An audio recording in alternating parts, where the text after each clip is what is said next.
Isa and Brianny and Dan and MC, ang saya. Ang saya dahil magkaiba yung dinala nyo sa entablado. Isa and Brianny, ang hinahanap ko lang sana, mas maraming harmonies. Kasi ang nangyari parang, para kayong nag-prod sa ASAP na binigyan lang kayo ng assignment, hindi kayo masyado nagpakita ng nag-harmonize kayo. Dan and MC, that energy was just what I needed. Para kayong modern day pork chop. Yung, Correct. wala nang ganun eh. Hinahanap ko yung ganun. Ang dami nyong kaya. May romance, may comedy. Ray cards. Yes! Hinahanap. Modern Ray cards. Oo. Modern Ray cards, no? Sila talaga yun. Na-embody nyo yun. Oo, ang ganda nung dynamic, ang ganda ng harmonies. Doon naman sa first pair kay Iza and kay Brianny, parang narinig ko na kasi yung areglo na yan. Di ko alam kung kay duets din ni Shane tsaka ni Winsel or sa previous batches. Pero narinig ko na yan and parang I just wanted you to reach more.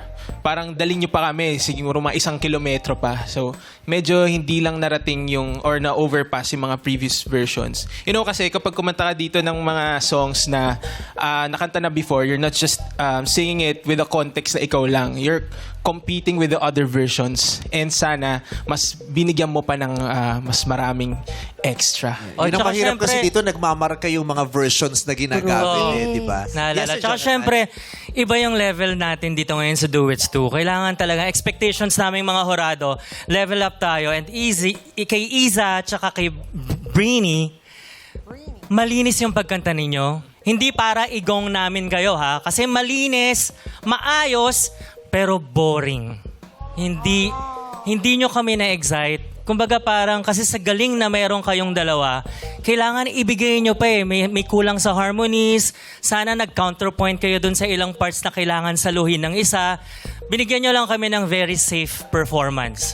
So, ang challenge ko lang sa inyong dalawa, pwede nyo pang ibigay at gandahan if ever na magkakaroon kayo ng chance na kumanta pa uli sa Tawag ng Tanghalan Duets 2.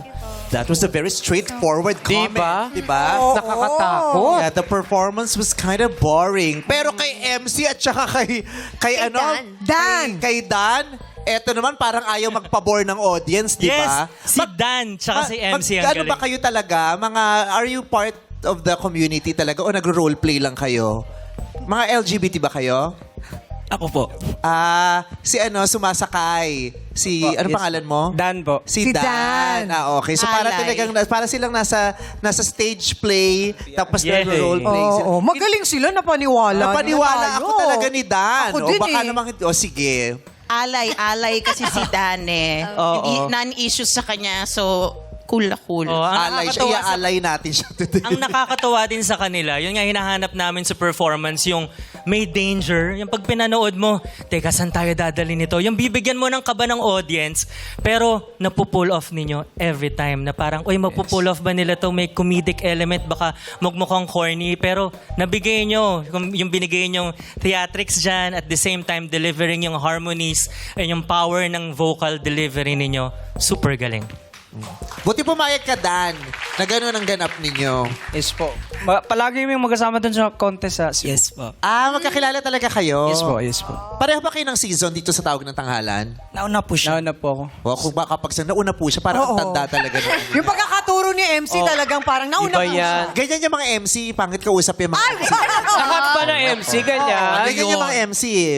Pero, Bagong gupit yung MC na kakilala mo. Pero yung kakilala nating MC, hindi nagka-crop top. Nagka-crop up din minsan pag nagro-role-playing din. Oo, ganyan? Oo. Anong niro-roll Pag niya? tag dito, tag dito, sino ginagaya mo? Pag nagwi-Winnie the Pooh siya na role. Winnie the Pooh. Oh. Iza and Brini, paano yung tinatanggap yun na parang yung performance daw? Not your voices ha, kasi magaganda ang boses. The performance was boring. And safe.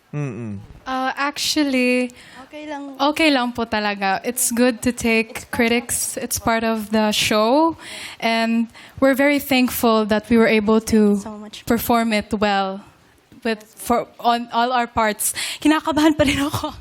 Anyway, thank you so much, judges, for your comments. We will take it to be better in the future po. Thank you so much. At dahil okay lang naman sa kanila, eto pa, Alam niyo ba yung ginawa niyo? Ay, dinagdagan! Kulang pa ba yung comment? Iba din yung Jonathan Manalo. Iba. Rektahan, ano? Masabihan kang boring. Oo, grab. Nirekta niya talaga. Kasi hurado siya eh. Yes. Hindi niya sasabihin, okay naman, maganda naman siya. Pero pagbaba niya, parang ang boring nung ginawa. Di ba?